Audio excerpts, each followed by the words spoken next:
Welcome दोस्तों। आज हम देखेंगे कि हीट एक्सचेंजर है। हीट एक्सचेंजर का इफेक्टिवनेस,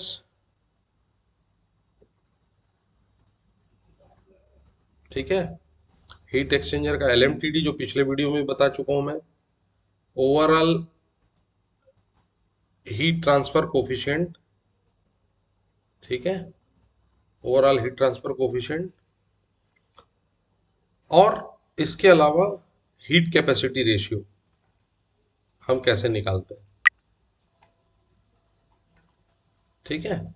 तो कूलिंग हीट एक्सचेंजर का effectiveness, log mean temperature difference, overall heat transfer coefficient और हीट कैपेसिटी रेशियो हम कैसे निकालते हैं। सो इन चारों बातों में सबसे जरूरी बात क्या है दोस्तों कि इफेक्टिवनेस। तो अपने को मालूम है कि इफेक्टिवनेस क्या होता है। इफेक्टिवनेस एक परसेंटेज में निकलेगा कि कोई चीज 100% अगर आइडल हो सकती है तो उसका कितना परसेंट इफेक्टिव रहेगा। 33%, 40%, 50%, this is effectiveness. Second, LMTD क्या होता है? Log mean temperature difference. ये temperature difference, log mean temperature difference जो हीट एक्सचेंजर की पाइप के अक्रॉस होता है, जिस फ्लूइड को ठंडा करना है और जो जो जिस फ्लूइड को ठंडा करना है, मींस जो वाटर रन हो रहा है, जो बाहर की हॉट फ्लूइड को जो ठंडा कर रहा है, ये हॉट फ्लूइड है मान लीजिए और ये कोल्ड फ्लूइड है। तो ये दोनों के बीच में जो सरफेस का जो बैरियर है, इसके across log mean temperature difference कितना मिल रहा है। सो ये लॉग मीन टेम्परेचर डिफरेंस ही ड्राइविंग फोर्स रहता है किसी कूलिंग के लिए, ठीक है। और ओवरऑल हीट ट्रांसफर कोफिशिएंट क्या रहता है? What is overall heat transfer coefficient? So overall heat transfer coefficient is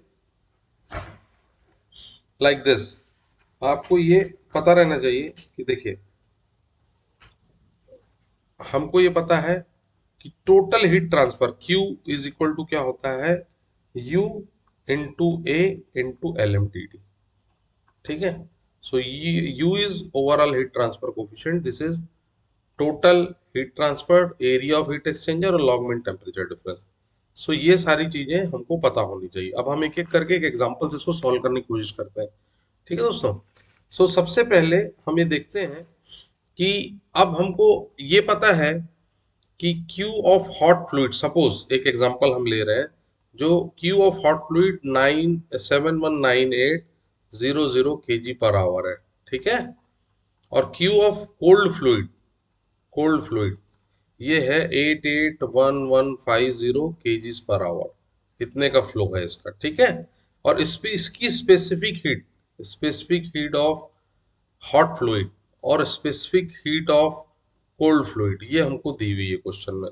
तो इसकी 2847 है kilo joules per kg per degree centigrade, ठीक है।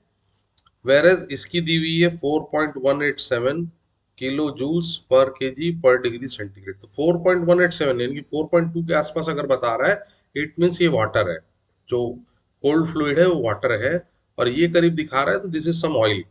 ऑयल की कम रहती है वाटर से। सबसे ज्यादा अब्जॉर्प्शन कैपेसिटी, हीट कैपेसिटी किसकी रहती है? स्पेसिफिक हीट वाटर की रहती है, ठीक है। ये न्यूमेरिकल में दिया हुआ है अपने को। अब हॉट फ्लूइड का जो इनलेट टेम्परेचर है वो 145 डिग्री सेंटीग्रेड है। हॉट फ्लूइड का आउटलेट टेम्परेचर जो दिया हुआ है 102 डिग्री सेंटीग्रेड दिया हुआ है, ठीक है। कोल्ड फ्लूइड का इनलेट टेम्परेचर दिया हुआ 25.5 डिग्री सेंटीग्रेड। कोल्ड फ्लूइड का आउटलेट टेम्परेचर दिया हुआ 49 डिग्री सेंटीग्रेड, ठीक है दोस्तों। और इस हीट एक्सचेंजर का सरफेस एरिया ये दिया हुआ है 264.55 मीटर स्क्वायर, ठीक है।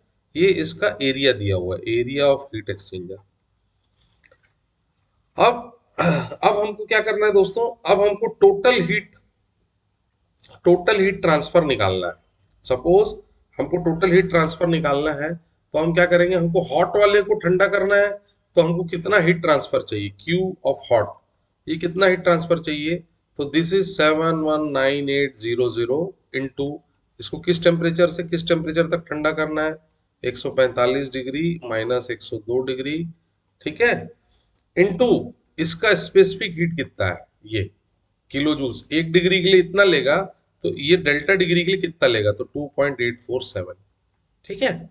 सो ये जब हम सॉल्व करेंगे तो देखिए इसके इसकी यूनिट का नलिफिकेशन आप कीजिए। This is KGs per hour, पहला वाला फ्लो क्यू, है ना। ये टेम्परेचर है तो this is degree centigrade temperature. और ये क्या है, स्पेसिफिक हीट है, तो स्पेसिफिक हीट सीपी की क्या है unit, kilo joules per kg per degree centigrade. Degree centigrade cut गया, ठीक है दोस्तों, केजी केजी कट गया, तो this is kilo joules per hour आ गया। ठीक है, ये जो भी वैल्यू आएगी इसको सॉल्व करना चाहिए। अब इस किलो जूल्स पर आवर को अगर हमको किलो जूल्स पर सेकंड में हम कन्वर्ट कर लेते हैं तो कैसे कन्वर्ट करेंगे, जो भी वैल्यू आई थी इनटू सेकंड। और किलो जूल्स बाई सेकंड क्या होता है, किलोवाट होता है। तो इस पूरी वैल्यू को अगर हम 3600 से डिवाइड करते हैं तो इसका आंसर हमको मिलता है 24477.4 kilo joules per second. That is equal to 24477.4 kilo watt. Kilo joules per second is kilo watt, ठीक है। So this is heat load, ये हीट लोड है क्यू। क्यू की वैल्यू हमारे पास आ गई, है ना। अब हमारे को एलएमटीडी निकालना है। एलएमटीडी निकालने के लिए हम क्या करते हैं दोस्तों, देखो एलएमटीडी निकालने के लिए देखो यहां लिखेंगे अपन, ये हॉट फ्लूइड जा रहा है, ये हॉट फ्लूइड के इनलेट कितना है 145 डिग्री, ठीक है। इसका आउटलेट कितना है 102 डिग्री। तो हॉट हॉट फ्लूइड ये अंदर गया, ये बाहर निकला, ठीक है। Cold fluid counter flow heat exchanger अपन ले रहे हैं तो इसके विपरीत डायरेक्शन में जाएगा। तो कोल्ड फ्लूइड का ये कितना है 25.5 और ये कितना है 49, ठीक है। अब एलएमटीडी हमको निकालना, लॉग मीन टेम्परेचर डिफरेंस। तो ये कैसे निकालते हैं दोस्तों, इसका और इसका डिफरेंस, ठीक है। 145 माइनस 49 माइनस फिर ब्रैकेट में इसका और इसका डिफरेंस 102.25.5, ठीक है, divided by log to the base E, this divided by this, ठीक है। 145 माइनस 49 डिवाइडेड बाय 102 माइनस 25.5। इसको जब अपन सॉल्व करेंगे पूरा लॉग वगैरह लेके, this is log to the base e ना, सो इसको अपन जब सॉल्व करेंगे तो ये आएगा 85.9 degree centigrade. This is log mean temperature difference. लिया कैसे हमने, 145 माइनस 49, 145 माइनस 49, 102 माइनस 25, 102 माइनस 25, और यहाँ log to the base he bracket में, इस ब्रैकेट को ऊपर रख दिए, इस ब्रैकेट को नीचे रख दिए। इसको जब आप सॉल्व करोगे तो ये 85.9 आ गया। सो ये आपका एलएमटीडी निकल गया, ठीक है। अब आपके पास दो चीज निकल गई, क्यू निकल गया है, एलएमटीडी भी निकल गया है, ठीक है। अब आपको क्या निकालना है, अब आपको निकालना है, ये देखिए, अब आपको निकालना है, अब ये हमने दो चीज निकाल ली है, टोटल हीट ट्रांसफर निकाल लिया है, एलएमटीडी निकाल लिया है ना। अब हमारे पास बचा क्या निकालने के लिए, इफेक्टिवनेस बची हुई है और दूसरा हीट कैपेसिटी रेशियो बचा हुआ है, ठीक है। ये दो चीज हमारे पास बची हुई है। इसको निकालने के लिए हमको क्या करना पड़ेगा दोस्तों, है ना। इसको निकालने के लिए देखो, मैं थोड़ा सा इसको खाली करता हूँ जगह को, है ना।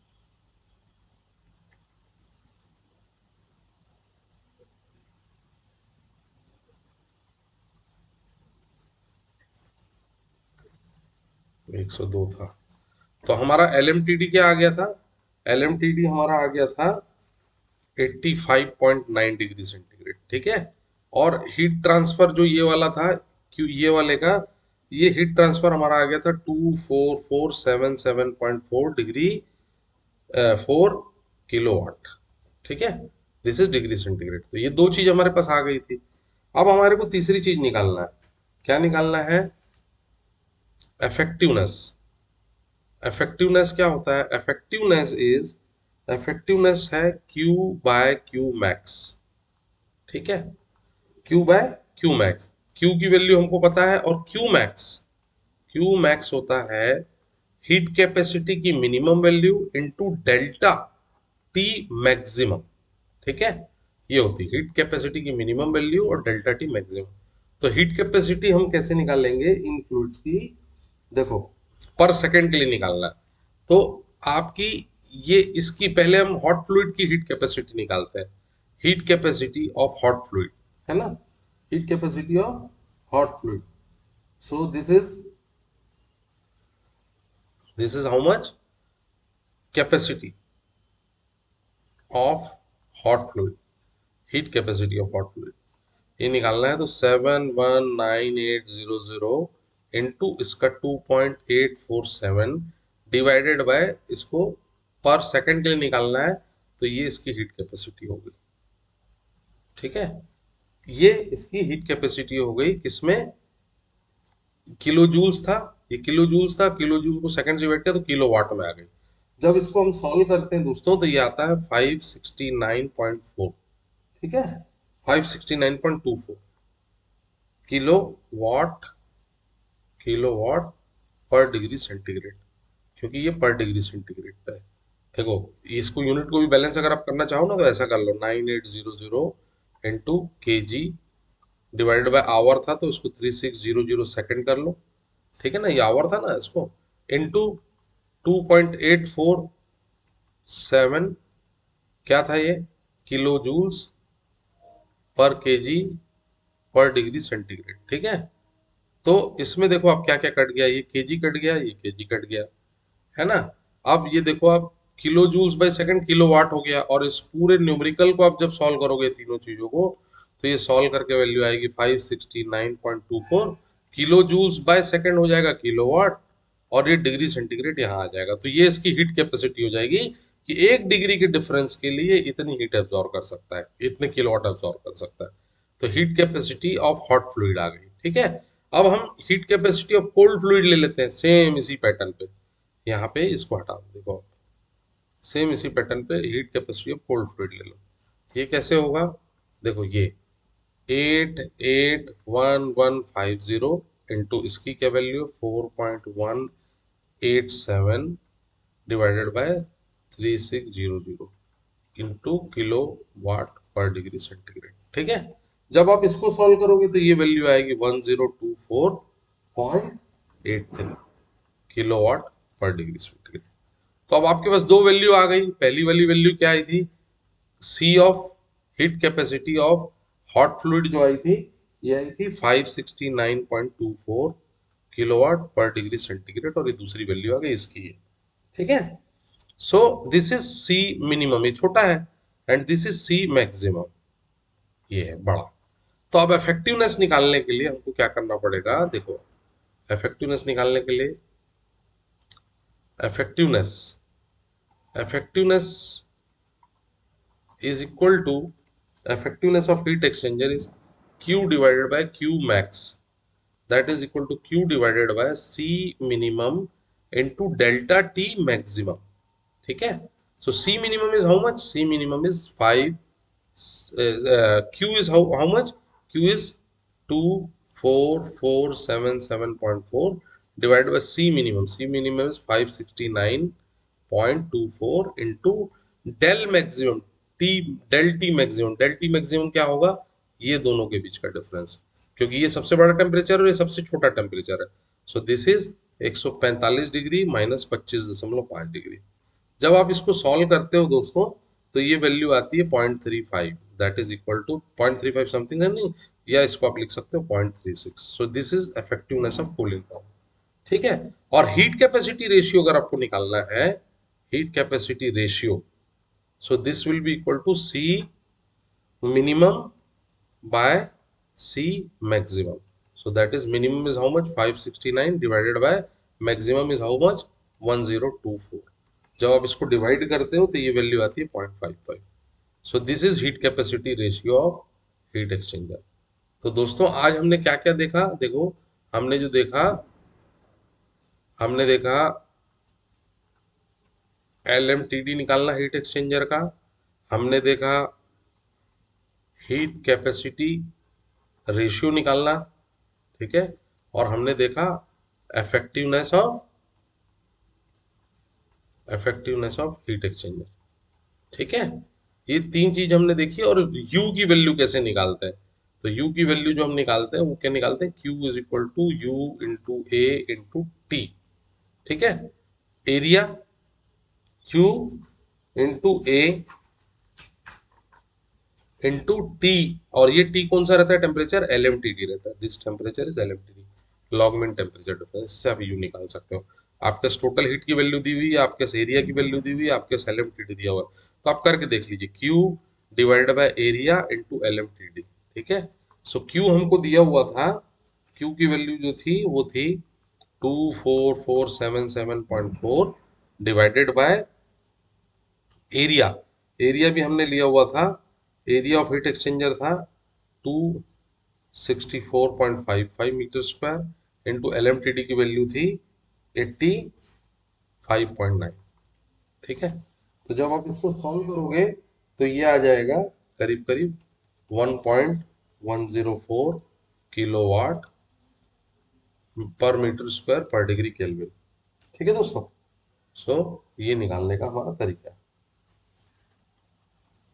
करीब करीब इतनी आएगी, इसको सॉल्व कर लेना, ये थोड़ा मोड़ा ऊपर नीचे हो सकता है। सो आज हमने देखा कैसे हम LMTD निकाल सकते हैं, कैसे हीट एक्सचेंजर का इफेक्टिवनेस निकाल सकते हैं, कैसे हम हीट कैपेसिटी रेशियो निकाल सकते हैं। ठीक है, और कैसे हम overall heat transfer coefficient you, overall heat transfer coefficient की वैल्यू निकाल सकते हैं, चारों चीज। और ये हम काहे के लिए एक्सरसाइज कर रहे थे, this we are doing for heat exchangers.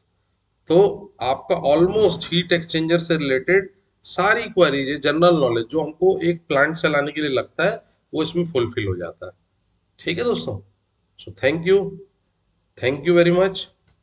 और अगर आपको अच्छा लगे वीडियो तो प्लीज सब्सक्राइब कीजिए, शेयर कीजिए और लाइक कीजिए। Thank you.